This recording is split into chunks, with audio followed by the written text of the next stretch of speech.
J'espère que ça ouvre, que quand on se rend compte que à un endroit c'est la même histoire, à un autre endroit en Irlande, en Pologne, en Amérique, ici en France, que c'est toujours les mêmes histoires, est-ce que ça ouvrira un vrai dialogue? Parce que la foi c'est quelque chose de très important, il y a beaucoup de gens qui ont construit leur vie sur la religion et la foi, qui fait énormément de bien aussi au monde entier. Et il y a ce problème-là, et il faut vraiment en parler.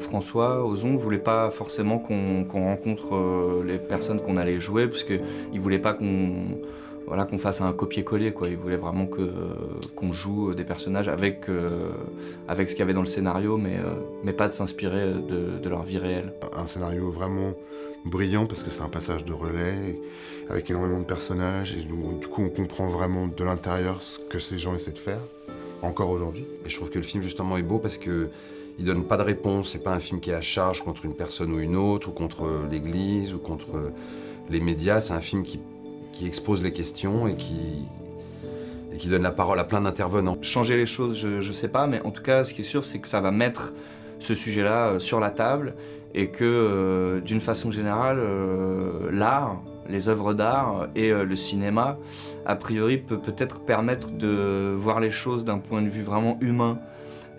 On entend souvent les choses à la radio ou à la télé, et puis ça reste des informations, finalement, que là, quand on rentre à l'intérieur de la vie de ces gens-là, du coup, on est plus proche de ce que ça veut dire que la souffrance. Donc je pense que ce film, il peut servir à ça, j'espère en tout cas.